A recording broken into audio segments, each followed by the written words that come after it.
Hello friends, welcome to my YouTube channel. आज की हमारी इस वीडियो में हम मॉडर्न हिस्ट्री के एक इम्पॉर्टेंट टॉपिक के बारे में पढ़ेंगे। एक सोशल रिफॉर्मर के बारे में जानेंगे जिन्होंने ना सिर्फ फ्रीडम स्ट्रगल में बल्कि सामाजिक तौर पर भी बहुत सारे आंदोलन चलाए। चलिए स्टार्ट करते हैं। राजा राममोहन रॉय के बारे में। राजा राममोहन रॉय एक सोशल रिफॉर्मर तो थे ही, साथ में वो एक फ्रीडम फाइटर भी रहे हैं। उन्होंने समाज के लिए एजुकेशन में अपना महत्वपूर्ण योगदान दिया है। राजा Rammohan Roy was the father of modern India Renaissance and a tireless social reformer who inaugurated the age of enlightenment and liberal reformist modernization in India. राजा राममोहन रॉय को फादर ऑफ मॉडर्न इंडिया रेनाइजेंस कहा जाता है। ये एक सोशल रिफॉर्मर तो थे ही, और इन्होंने इंडिया में लिबरल सोशल रिफॉर्मर और मॉडर्नाइजेशन को लेके आए इंडिया में। इन्हें कुछ विदेशी पद्धतियां बहुत ज़्यादा पसंद थी, जो ये चाहते थे कि इंडिया में भी उन्हें लाया जाए। राजा राममोहन रॉय का जन्म हुआ था 22 मई 1772 में। ये एक ऑर्थोडॉक्स ब्राह्मण फैमिली से बिलोंग करते थे। राधानगर, बंगाल में इनका जन्म हुआ था। इनकी अर्ली एजुकेशन पर्सियन और अरेबिक भाषा में हुई पटना में। वहाँ पर ये कुरान पढ़ा करते थे, और वहाँ पर ये सूफी मिस्टिक पोइट्स, यहाँ वहाँ पर ये as a Sufi mystic poets की तरह कविताएं लिखा करते थे, यानी कि ये उर्दू भाषा में भी कविताएं लिखा करते थे। And the Arabic translation of the work of Plato and Aristotle. अब प्लेटो एंड एरिस्टोटल ने जो चीज़ें लिखी थी अरेबिक भाषा में, उनका भी इन्होंने ट्रांसलेशन किया। बनारस में इन्होंने संस्कृत भाषा पढ़ी और वेद और उपनिषद के बारे में इन्होंने ज्ञान प्राप्त किया। इसके बाद ये अपनी विलेज में वापस आ गए थे 16 इयर्स की एज में, और वहाँ पर इन्होंने rational critique of Hindu idol worship, यानी कि हिंदू जो मूर्तियों की पूजा करते हैं उनके बारे में इन्होंने लिखा। 1803 से 1814 में he work for East India company. इन्होंने ईस्ट इंडिया कंपनी के लिए काम किया। वहाँ पर ये पर्सनल दीवान थे। पहले ये वुडफोर्ड के दीवान थे और उसके बाद ये डिग्बी के दीवान रहे। 1814 में इन्होंने अपनी जॉब से रिजाइन कर दिया और ये कलकत्ता आ गए। कलकत्ता आने के बाद इन्होंने अपनी लाइफ को पूरी तरीके से सामाजिक कार्यों के लिए समर्पित कर दिया, धार्मिक कार्यों के लिए और political reforms, religious, social and political reforms के लिए उन्हें अपनी लाइफ को समर्पित कर दिया था। 1930 में he sailed for England to be present there to contract the possible nullification of the act banning sati. अब 1930 में ये इंग्लैंड गए थे। इन्होंने वहाँ पर बहुत सारी चीज़ें देखी। वहाँ पर इन्होंने वहाँ से इन्हें एक बात समझ आई कि एक एक्ट जो कि सती सिस्टम कहा जाता है इंडिया में, उसे बैन करना चाहिए। वहाँ से ये एक काउंटर एक्ट, द पॉसिबल नलिफिकेशन, वहाँ जाकर इन्होंने एक नया एक्ट इंडिया में लाने का सोचा, जिससे कि सती सिस्टम जो है वो बैन हो सके। Rammohan Roy was given the title of Raja by the titular Mughal emperor of Delhi. Akbar द्वितीय द्वारा इन्हें राजा का टाइटल दिया गया था। इनका नाम राजा राममोहन रॉय नहीं, इनका नाम था राममोहन रॉय, और राजा इनका जो टाइटल था वो अकबर द्वितीय, एक मुगल शासक थे, उनके द्वारा दिया गया था।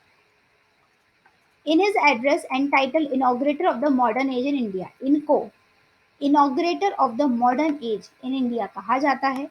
इन्हें रविंद्रनाथ टैगोर ने luminous star in the firmament of Indian history का टाइटल भी दिया था। इन्हें ल्यूमिनस स्टार का टाइटल भी रविंद्रनाथ टैगोर द्वारा दिया गया था।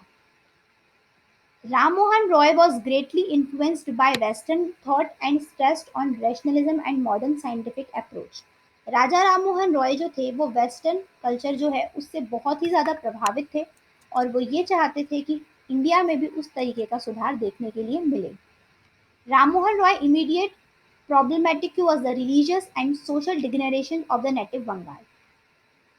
राजा राममोहन रॉय ये चाहते थे कि धार्मिक और सामाजिक तौर पर जो बंगाल है वहाँ पर डेवलपमेंट हो। He believed that religious orthodox orthodox have become causes of injury and detrimental to the social life and source of trouble and bewilderment to the people instead of trending to the ameliorations of the condition of society. वो ये सोचते थे कि ये जो धार्मिक Orthodox हैं ये हमारी सोसाइटी को और ज़्यादा कमज़ोर बना रहे हैं और यही कारण है कि जो इंडिया है वो पीछे रह रहा है. राजा Rammohan Roy concluded that religious reform is both social and political modernization. और राजा राममोहन रॉय ने ये कहा कि जो रिलीजियस रिफॉर्म है यानी कि जो धार्मिक तौर पे रिफॉर्म चलाए जाएंगे वो सोशल और पॉलिटिकल दोनों तरीके से मॉडर्नाइजेशन को लेकर आएंगे. Raja Rammohan Roy believe that each sinner must make restitution for his sins and it is to be done through self purification and repentance and not through sacrifice and rituals. राजा राममोहन रॉय का ये कहना था कि हम अपने अंदर सेल्फ प्यूरिफिकेशन और रिपेंटेंस से ही बदलाव ला सकते हैं. किसी तरह का सेक्रीफाइस करके या रिचुअल्स को फॉलो करके यहाँ पर कोई बदलाव लाया नहीं जा सकता. He believed in social equality. वो सोशल इक्वालिटी यानी कि सामाजिक समानता में विश्वास रखते थे और वो ये चाहते थे कि जो कास्ट सिस्टम है वो हटा दिया जाए समाज से. Rammohan Roy was attracted to Islamic monotheism. Raja Rammohan Roy जो हैं वो इस्लामिक मोनोथिज्म की तरफ बहुत हद तक अट्रैक्ट थे इसलिए क्योंकि उन्होंने वहाँ पर शुरू में अरेबिक भाषा उर्दू भाषा पढ़ी थी और वो कुरान भी पढ़ा करते थे.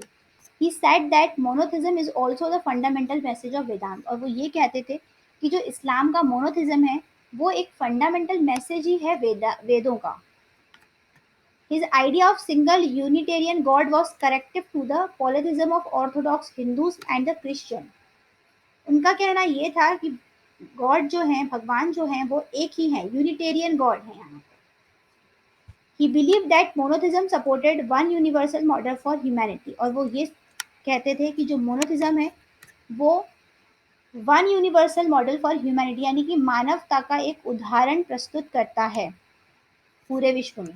राजा Rammohan Roy believe that unless womens were freed from inhuman forms of operations like illiteracy child marriage sati purdah Hindu society can not be progress. और राजा राममोहन रॉय ये कहते थे कि जो वुमेन्स हैं उन्हें इलिटरेसी चाइल्ड मैरिज सती सिस्टम पर्दा प्रथा इन सब से छुटकारा दिया जाना चाहिए वरना हमारी सोसाइटी कभी भी प्रोग्रेस नहीं कर पाएगी. इनका कंट्रीब्यूशन किस किस चीज़ों में रहा तो रिलीजियस रिफॉर्म यानी कि धार्मिक रिफॉर्म्स में इनका कंट्रीब्यूशन बहुत रहा. Raja Rammohan Roy first publish work Tuhfat ul Muwahhidin a gift to deist publish in 1803 में इन्होंने ये अपना फर्स्ट पब्लिकेशन किया था. ये रिलीजियस रिफॉर्म्स पर बेस्ड था. Hindu as the belief in revelations, prophets and miracles etc. In 1814 he founded आत्मीय सभा. 1814 में इन्होंने आत्मीय सभा की स्थापना की थी कलकत्ता में. एक कैंपेन चलाया था जिसमें ये जो कास्ट सिस्टम है उसे हटाना चाहते थे. जो रिचुअल्स हैं सोसाइटी के यानी कि जो रीति रिवाज हैं उनमें से कुछ को ये खत्म करना चाहते थे. He criticized the ritualism of Christianity and rejected Christ as an incarnation of God. In Percept of Jesus, इन्होंने एक और किताब लिखी थी जिसका नाम था परसेप्ट्स ऑफ जीसस 1820 में. He tried to separate the morals and philosophical message of the New Testaments which he pressed from his miracle stories. और उसके थ्रू ये बहुत सारे मोरल्स और मैसेज देना चाहते थे जो कि उन्होंने अपनी स्टोरीज में पढ़े हैं. उन्होंने अपनी स्टोरीज में ये सब दर्शाए भी हैं. तो उन्होंने यहाँ पर एक बुक लिखी थी द परसेप्ट्स ऑफ जीसस 1820 में. इसके बाद कुछ सोशल रिफॉर्म्स भी ये लेकर आए थे यानी कि सामाजिक रिफॉर्म्स.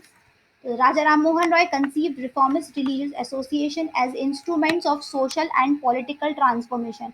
उन्होंने यहाँ पर सोशल और पॉलिटिकल ट्रांसफॉर्मेशन करने के लिए बहुत सारे यहाँ पर बहुत सभा की भी स्थापना की थी.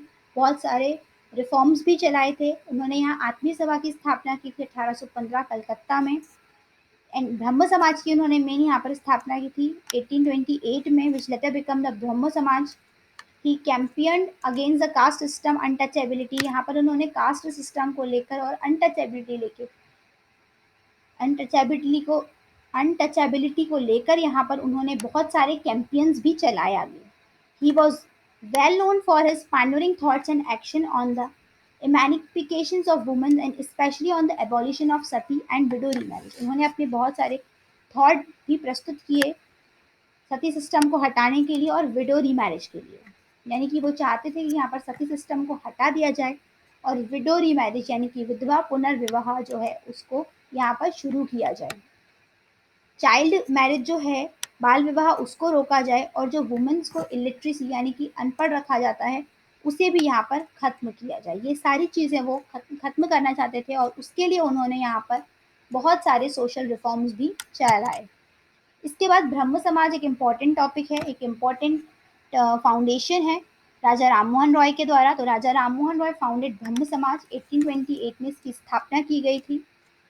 Its chief aim was the worship of the eternal God. He was against priesthood, rituals and sacrifice. ये ये पूजा पाठ के खिलाफ नहीं थे, लेकिन इन्होंने ब्रह्म समाज की यहाँ पर स्थापना की थी। ये कहते थे कि गॉड जो है, जो भगवान है, वो अमर है और उसके लिए हमें कोई सेक्रीफाइस करने की ज़रूरत नहीं है, कोई रीति रिवाजों को फॉलो करने की ज़रूरत नहीं है। तो ये प्रिस्टहुड के एकदम खिलाफ थे। He focused on prayers, meditation and reading of the scriptures. और ये किस पर फोकस करते थे? ये चाहते थे कि प्रार्थना की जाए, मेडिटेशन किया जाए, ध्यान किया जाए और सभी रिलीजन जो है वो, सभी धर्म जो है वो एक हैं। ये राजा राममोहन रॉय का कहना था। He was the first intellectual reform movement in the modern India. Modern India में ये ब्रह्म समाज की स्थापना पहला इंटेलेक्चुअल रिफॉर्म मूवमेंट था। It led to the emergence of a rationalism and enlightenment in India, which indirectly contributed to the nationalist movement. और ये कहीं ना कहीं नेशनलिस्ट मूवमेंट में भी काम आया। He was the forerunner of all social, religious and political movements of modern India. ये सोशल, रिलीजियस और पॉलिटिकल सभी मूवमेंट में इन्हीं का योगदान खास रहा है।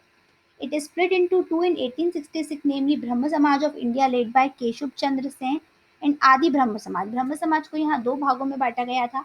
एक तो ब्रह्म समाज था जिसको केशव चंद्र सेन ने चलाया और इसके बाद आदि ब्रह्म समाज रहा जिसे देवेंद्र नाथ टैगोर ने आगे बढ़ाया। प्रोमिनेंट लीडर्स कौन कौन थे ब्रह्म समाज में? तो देवेंद्र नाथ टैगोर थे, केशव चंद्र सेन थे, पंडित शिवनाथ शास्त्री थे और रविंद्रनाथ टैगोर थे। अब यहाँ पर इन्होंने शिक्षा से संबंधित भी कुछ रिफॉर्म्स चलाए थे। Roy did much to disseminate the benefits of modern education to his countryman. वो ये चाहते थे कि जो मॉडर्न एजुकेशन है वो उनके कंट्री के लोगों को भी मिले। He supported David Hare's efforts to find the Hindu college in 1870। उन्होंने डेविड हैरे को सपोर्ट किया था हिंदू कॉलेज बनवाने में और हिंदू कॉलेज की स्थापना यहाँ पे की गई थी 1817 में।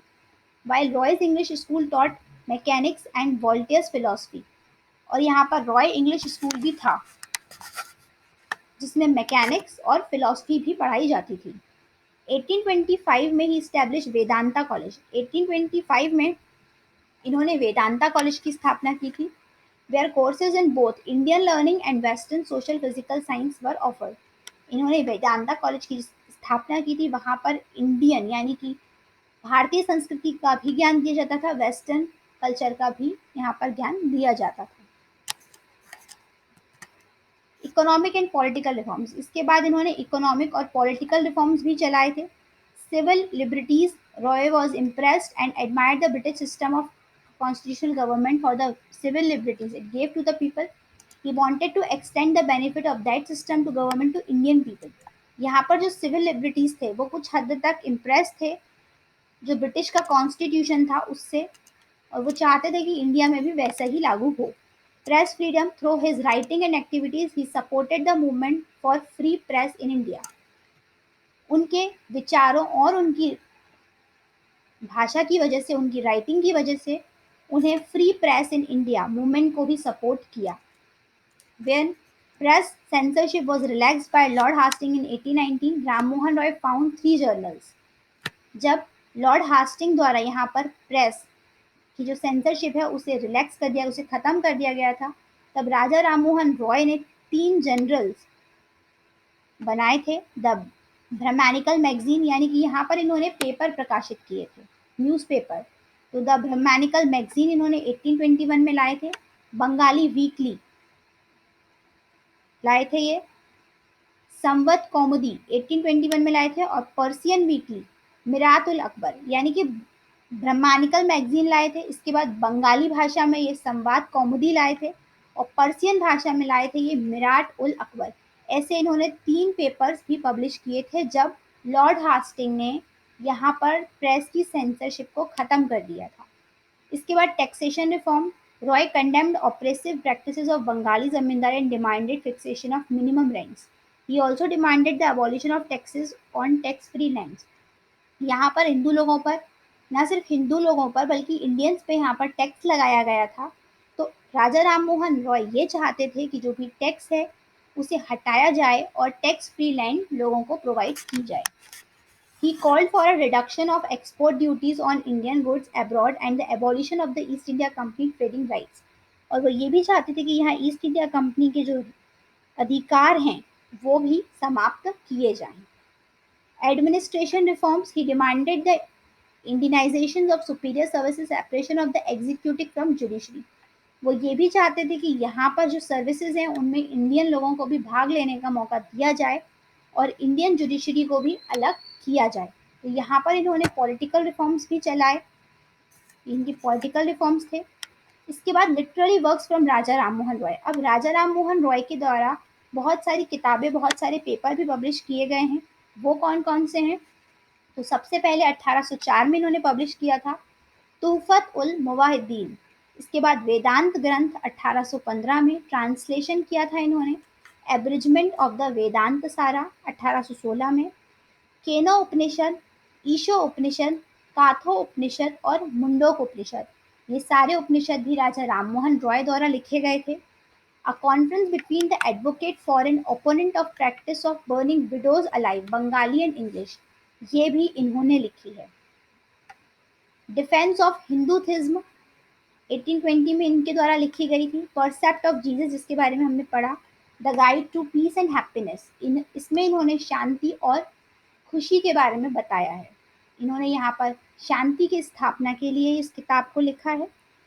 परसेप्ट ऑफ जीसस, बंगाली ग्रामर इन्होंने लिखी है 1826 में और द यूनिवर्सल रिलीजन 1829 में लिखी है।